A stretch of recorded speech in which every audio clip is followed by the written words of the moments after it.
Hey guys, my name is DJ. Welcome back to my channel. Let's talk books. So I'm really off to a great start for my reading journey this year. With the world being an absolute mess right now, I'm finding so much peace, joy, happiness, encouragement, love, all of the above in most of the books that I'm reading right now, and I'm okay with that. Dealing with wildfires, politics, wars, genocides, rappers performing at white supremacists' inaugurations. I'm finding all the peace, love, and happiness that I need in books. And I really feel like I'm off to a good start because we're like 19 days into the month and I'm already 6 or 7 books in. A lot of them are giving 5 stars. Some of them are giving absolutely not. And others are just somewhere in between. But I think it's been a really good journey so far. I'm not even going to like downplay it and act like I haven't been reading some really good books. So let's get into talking about these books. So in my last video, I was talking about a book that I really wanted to read for a very long time. It's been sitting on my shelf, and this book didn't get a lot of chatter. I haven't heard a lot of reviews about it. It's just a book that I saw on Bookstagram, and people were talking about it. So I'm like, maybe I should read this. The cover is cool. It sounds interesting, but boy, was I wrong. And don't get me wrong, like every book isn't for me, just like every book isn't for you. Some books kind of like tickle my fancy and some just have me running for the hills. So, without wasting any more time, the first book on my January 2025 mid-month check-in is Not So Pure and Simple.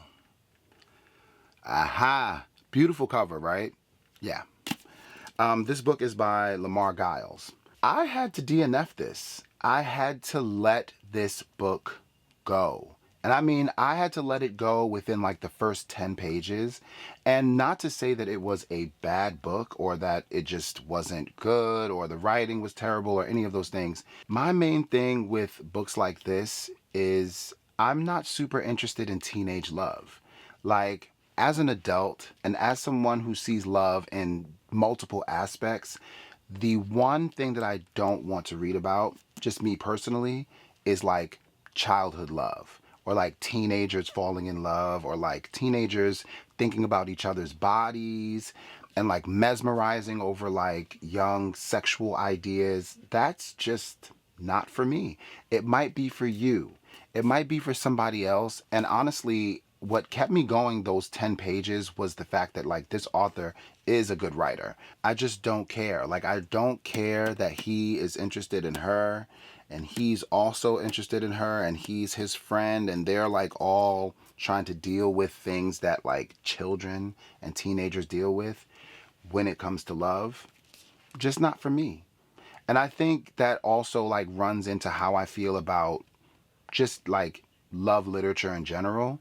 Thinking about like romance, I'm not a huge romance person. I think that those books do have great writing, but like the concept of it all, the climax of it all, I'm just not super into other people's business. Like, however you guys fell in love might be an awesome story. It's just not for me. So before I even got deep into it, I just let it go.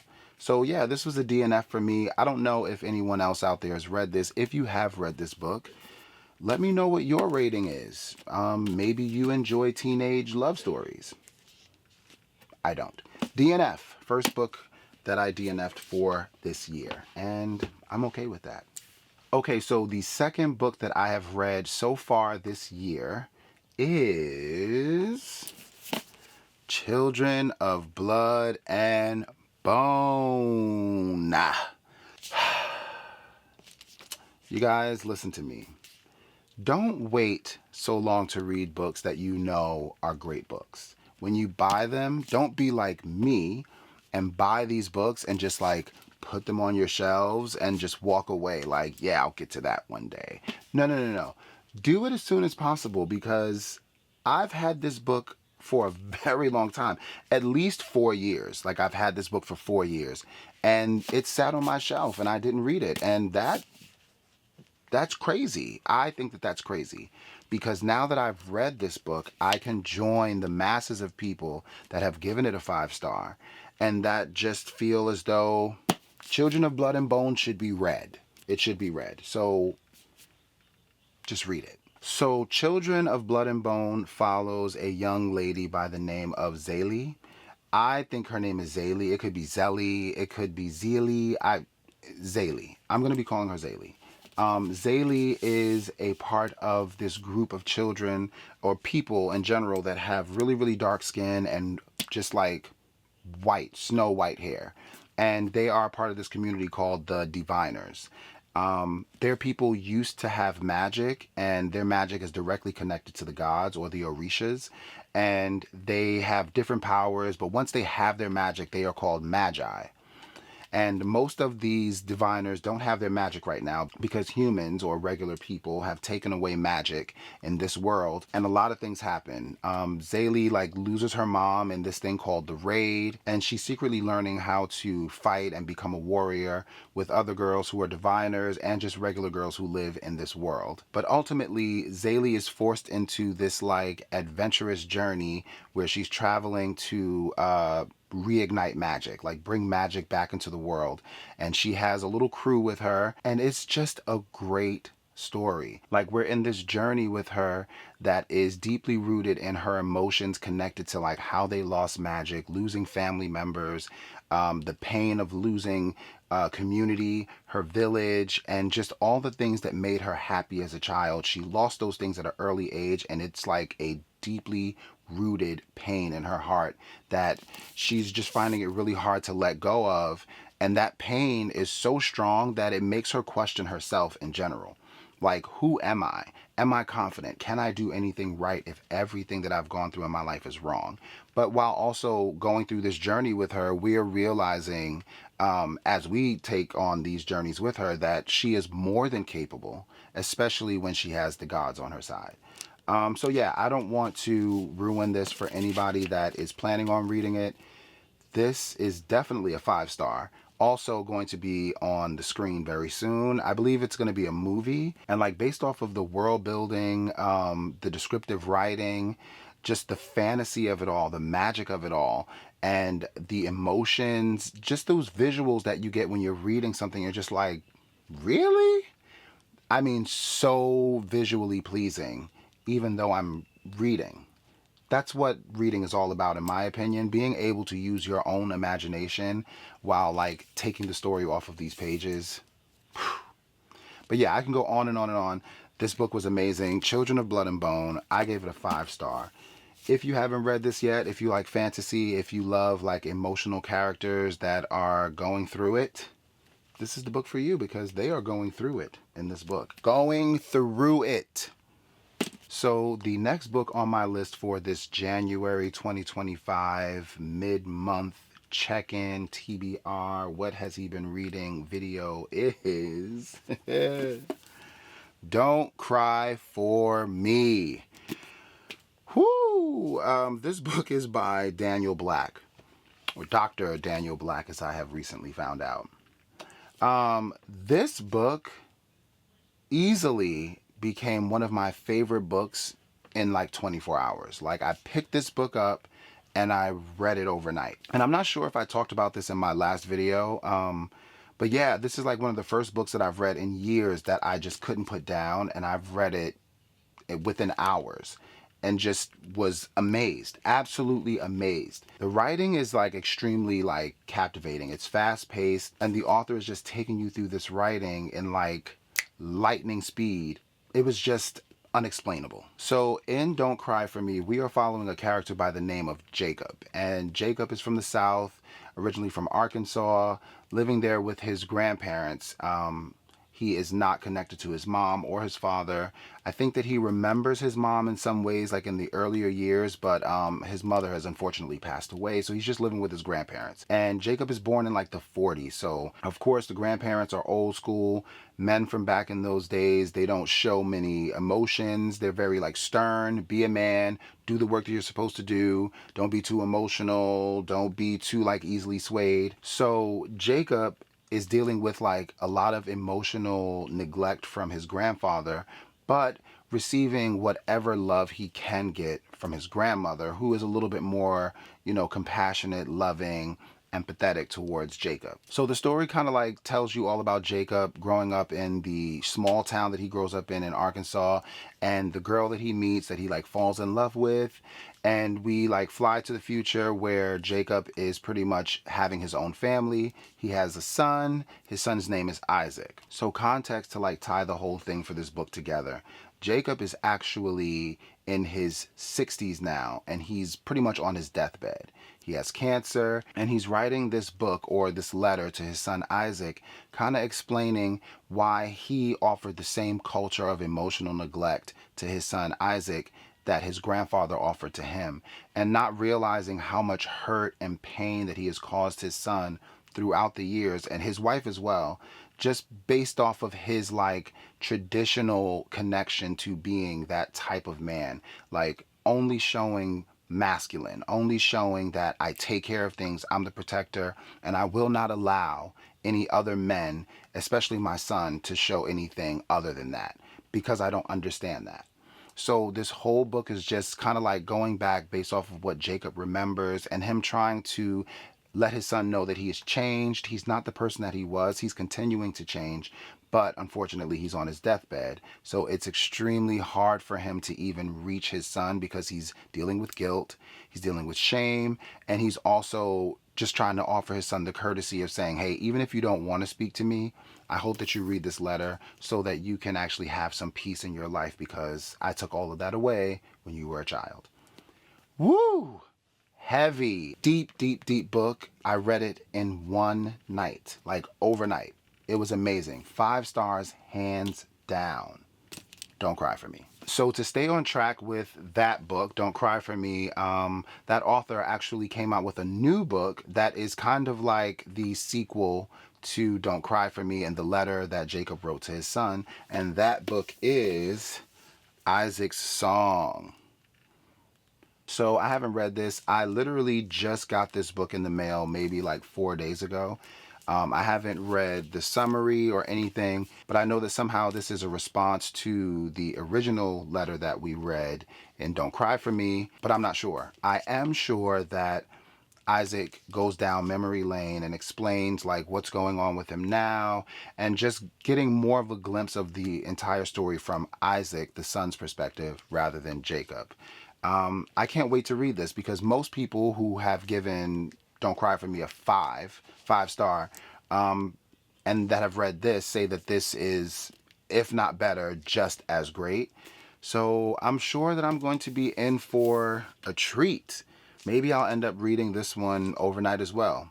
Seems to be like the same amount of pages. But wow, like Daniel Black, man, Dr. Daniel Black. Amazing writing. If this is anything like what people are saying and anything like the book that I've just read, I'm sold. New favorite author, hands down. So yeah, I can't wait to read this. I'm glad that I've actually read that book so close to this, so it can just kind of all congeal and be a story. Okay, so the next book on my January 2025 mid-month check-in TBR, what is he reading video is Project Hail Mary. Project Hail Mary, and this is by Andy Weir. So this book has been rated like one of the best books of like 2023, 2024, probably both years. A lot of people that have read this are just like, excellent, awesome, raving for it, fantastic, top 5. So I'm really interested in reading this. I mean, also I do love science fiction, and I haven't gone wrong yet. Like I feel like most of the sci-fi books that I've read so far, absolutely love them. Would read them again. And I'm saying most, because I'm probably not thinking of some that I just hate. When I hate a book, it literally doesn't exist to me anymore. It's gone. It's out of here. I probably give some of them away. I'm not into like throwing books away. Like, you can always just like donate them. But once I hate a book, it doesn't even matter. So Project Hail Mary is following a character by the name of Rylan Grace. And I don't know anything other than that. I haven't watched any reviews. I'm probably like 8 pages in, and what's happening right now is that this person, Rylan, is like waking up on what seems to be like an operating table with like tubes and different like detectors and things all over his body, just trying to figure out like what's going on. Doesn't remember who he is, doesn't understand what's going on, just really like shocked at what's really happening with all these tubes and these like mysterious figures hanging around documenting what's going on. There's a computer that's like talking to Rylan or talking to the people in the vicinity. It's kind of just like mysterious chaos. And I like that. I love not knowing what's happening and kind of like getting the story with the character as we go. Something about this is already telling me that like Rylan may be like a cyborg or somebody that is being enhanced with like biotechnology or something like that. But I could be wrong. So I don't really want to read the summary and find out more about it. I just wanted to jump into it and read it, especially hearing so much about this author. And apparently this is also becoming a show or a movie. So yeah, I'm really interested. I love space stuff. So let's see how this goes. It is a thick book. It's quite thick.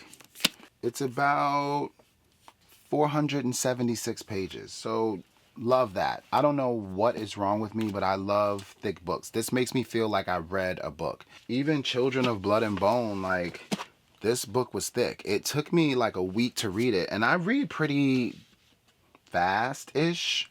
I try to get through at least like 70 pages a day, which I feel like most people who don't even read, they look at me like 70 pages is crazy, but I don't know. Sometimes I want to get through these chunky ones in like a day or two just to be like I got the whole story, but here we are. So yeah, Project Hail Mary. I'm really enjoying the first 8 pages, and let's see what rating I give this when I finish this in a week or two. So the next book on my January 2025 mid-month check-in TBR, what am I reading video is Yonder. I'm going up yonder.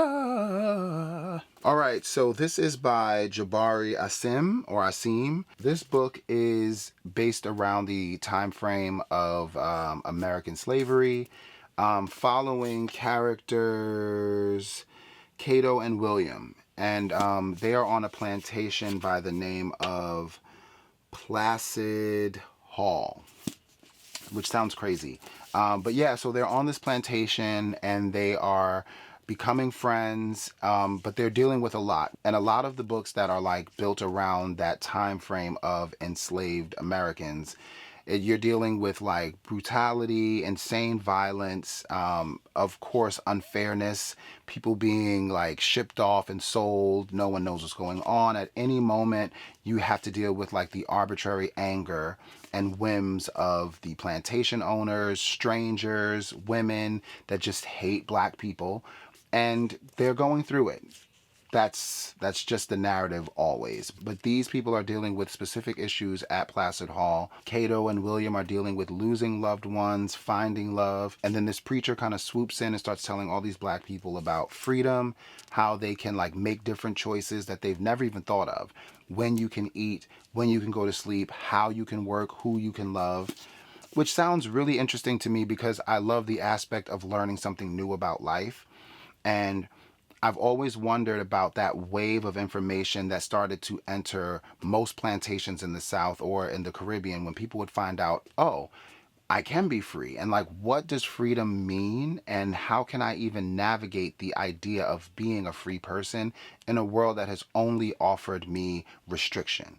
So, Yonder, I shall be reading this. I'm pretty sure that I can get through this month.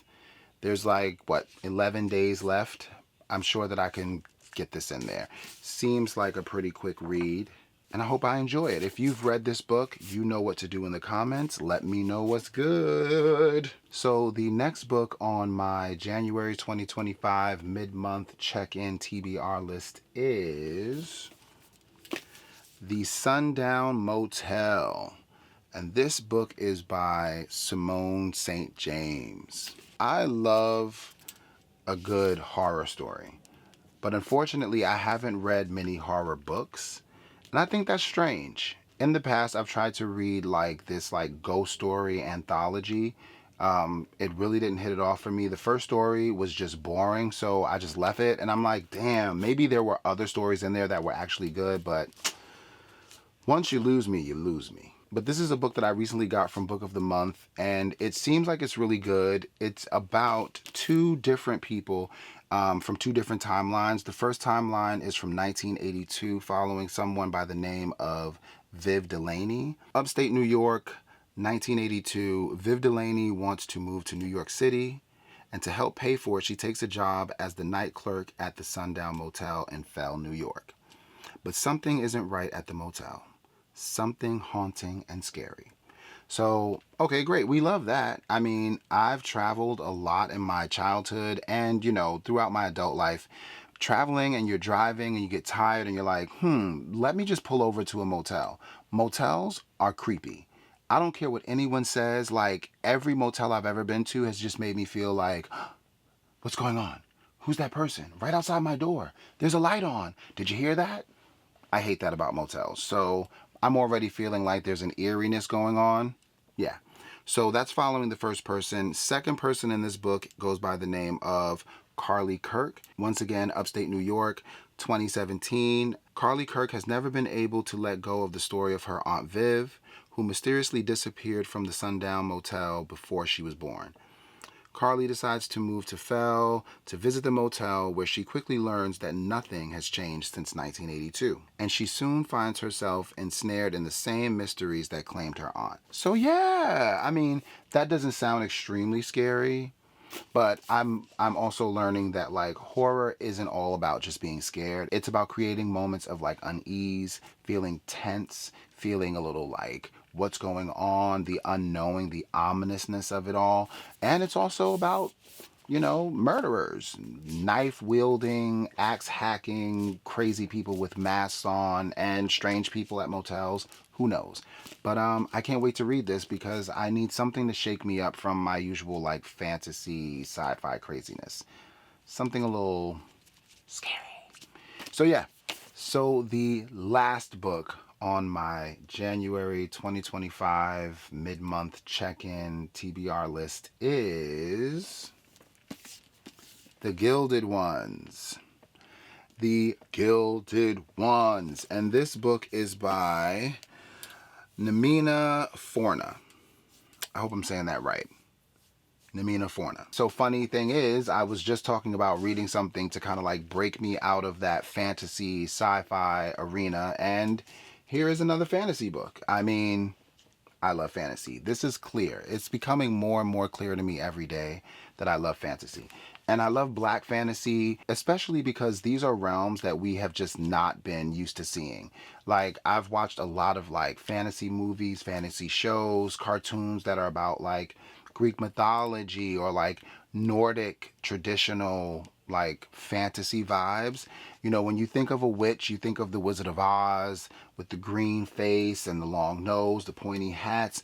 A lot of these things are like not super rooted in black culture and black culture around the world. So learning about different tribes and just the ideas and the imaginations of people who do write black fantasy, love that. Love that. So this book is following a young girl by the name of Deka, and she's about to go through this ceremony. It's a blood ceremony where at a certain age, I guess everyone in the town or the village goes through this this ceremony where they draw blood to find out if your blood is red or gold.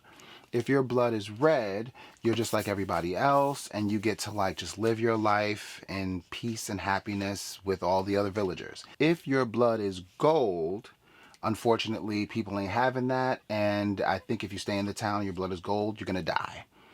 And that sounds crazy to me. I just think it's so interesting how these authors find ways to create conflict amongst people based off of like differences that people have no control over. Like in real life, in reality, it's like your skin color. If you're born with brown skin, some way, somehow you're tainted because you don't have white skin or lighter skin, which is it's so extremely strange to me because what are we really even talking about? people don't have a choice. And if they did have a choice, why can't we just be happy about all the varieties of things? It's like walking into a flower shop. I like the red flowers, you like the yellow ones, but at the end of the day, they're all beautiful. So yeah, so Decca is like going to the ceremony and her blood does run gold. And before they like annihilate her and tear her apart because she's different, a woman comes in and offers her a choice to stay here or come to the kingdom or the palace to train and be a part of something that will save the entire like country or place. And I think that that's very similar to a lot of the journeys that we see with like the main character like finding out that they are different from everyone else, feeling shameful about it, but then realizing that they are the key to everyone's freedom. And then they go on this journey that makes them stronger and they choose to be themselves to their 100th power, and it works out great. So I'm hoping that I get that out of this.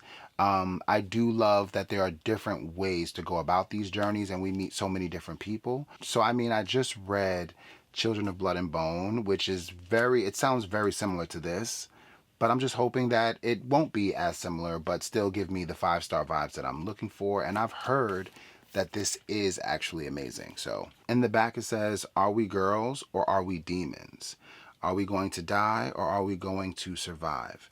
That's crazy. I mean, that's a whole nother topic where we could talk about women and how women are demonized, and